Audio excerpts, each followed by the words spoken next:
আসসালামু আলাইকুম। বাংলাদেশ বেতার রংপুর। স্থানীয় খবরে আমন্ত্রণ জানাচ্ছি শাহানা রেজা।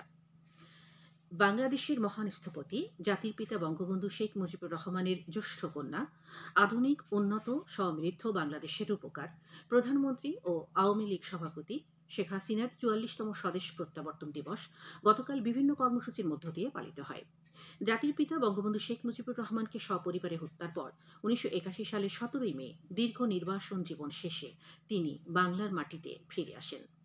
দিবসটি উপলক্ষে রংপুর জেলা আওয়ামী লীগের উদ্যোগে গতকাল আলোচনা ও দোয়া মাহফিল অনুষ্ঠিত হয়। দলীয় কার্যালয়ে অনুষ্ঠিত এই আলোচনা সভায় জেলা আওয়ামী লীগের যুগ্ম আহ্বায়ক অধ্যাপক মাজেদ আলী বাবুল সভাপতিত্ব করেন। এ উপলক্ষে বেগম রোকেয়া বিশ্ববিদ্যালয় বঙ্গবন্ধু পরিষদের উদ্যোগে এক আলোচনা সভা অনুষ্ঠিত হয়। স্বাধীনতা পুরস্কার ২০২৪ পদকে ভূষিত অ্যাডভোকেট এস এম আব্রাহাম লিঙ্কনকে আজ কুড়িগ্রামবাসীর পক্ষ থেকে নাগরিক সংবর্ধনা দেয়া হবে। বিকেল ৩:৩০টায় কুড়িগ্রাম শেখ রাসেল পৌর অডিটোরিয়ামে আয়োজিত এ নাগরিক সংবর্ধনা প্রদান অনুষ্ঠানে প্রধান অতিথি থাকবেন সমাজ কল্যাণমন্ত্রী ডাক্তার দীপু মনি। বিশেষ অতিথি থাকবেন সংসদ সদস্য A K M Mostafizur Rahman, advocate Mohammad Motiar Rahman এবং অ্যাডভোকেট বিপ্লব হাসান পলাশ। অনুষ্ঠানে প্রধান আলোচক থাকবেন জাতীয় বিশ্ববিদ্যালয় উপাচার্য অধ্যাপক ডক্টর মোহাম্মদ মশিউর রহমান। সংসদ সদস্য বীর মুক্তিযোদ্ধা অধ্যাপক ডাক্তার হামিদুল হক খন্দকার এতে সভাপতিত্ব করবেন। কুড়িগ্রামের কৃতি সন্তান, বিশিষ্ট আইনজীবী, মুক্তিযুদ্ধের গবেষক ও লেখক, কুড়িগ্রাম আইন মহাবিদ্যালয়ের প্রতিষ্ঠাতা, অধ্যক্ষ, উত্তরবঙ্গ জাদুঘরের প্রতিষ্ঠাতা ও ট্রাস্টি বোর্ডের chairman advocate S M Abraham Lincoln এর আগে ২১ পদকে ভূষিত হয়েছিলেন। সংস্কৃতি বিষয়ক মন্ত্রণালয়ের পৃষ্ঠপোষকতায় আয়োজিত রংপুর বিভাগীয় বইমেলা ২০২৪ গতরাতে শেষ হয়েছে। বইমেলার সমাপনী অনুষ্ঠানে প্রধান অতিথি ছিলেন রংপুর বিভাগের অতিরিক্ত বিভাগীয় কমিশনার মোহাম্মদ আবু জাফর। বাংলাদেশ পুস্তক প্রকাশক ও বিক্রেতা সমিতির সহযোগিতায় বিভাগীয় কমিশনারের কার্যালয় রংপুরের ব্যবস্থাপনায় জাতীয় গ্রন্থকেন্দ্র আয়োজিত এ মেলা পাবলিক লাইব্রেরি চত্বরে শুরু হয়েছিল গত ১১ই মে।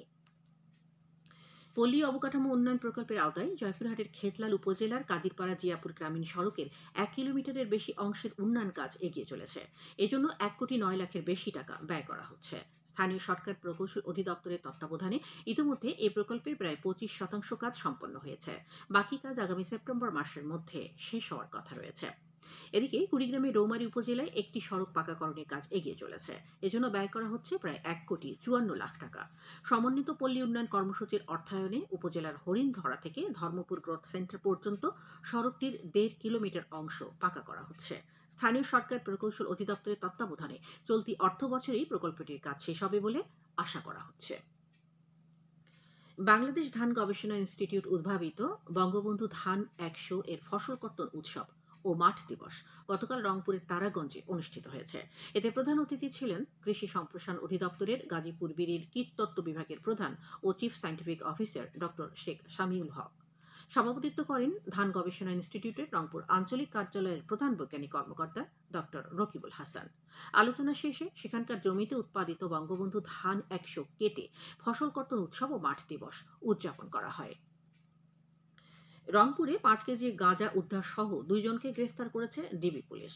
আজ সকালে জেলার কাউনিয়া উপজেলার বালাপাড়া ইউনিয়নে একটি সড়কে অভিযান চালিয়ে একটি লাল রঙের প্রাইভেট কার আটক করা হয়।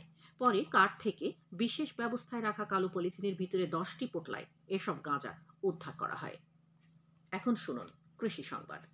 কুড়িগ্রামের রৌমারী ও রাজীবপুর উপজেলায় ভুট্টা কর্তন শেষ হয়েছে।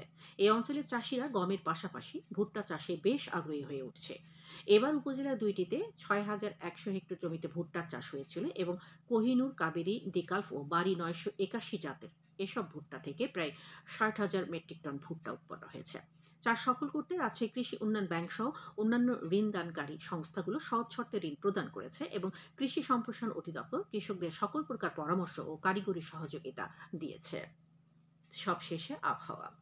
আজ সন্ধ্যে ৬টা পর্যন্ত পূর্বাভাসে বলা হয়েছে মাদারীপুর, ঢাকা, ময়মনসিংহ, নোয়াখালী, কুমিল্লা, বরিশাল ও চট্টগ্রাম অঞ্চলসমূহের উপর দিয়ে পশ্চিম উত্তর পশ্চিম দিক থেকে ঘন্টায় ৪৫ থেকে ৬০ কিলোমিটার বেগে দমকা থেকে ঝোড়ো হাওয়া বয়ে যেতে পারে। সেই সাথে বৃষ্টি অথবা বজ্রসহ বৃষ্টিপাতের সম্ভাবনা রয়েছে।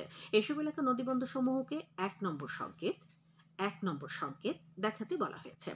খবর শেষ হলো। বাংলাদেশ বেতার রংপুর থেকে প্রচারিত স্থানীয় খবর AM, FM ব্যান্ড এবং অ্যাপসে শোনার পাশাপাশি আমাদের ফেসবুক পেজ ও ইউটিউব চ্যানেল রংপুর বেতার সংবাদে শুনতে ও দেখতে পাবেন। আমাদের পরবর্তী স্থানীয় খবর প্রচারিত হবে বেলা 2:05 মিনিটে।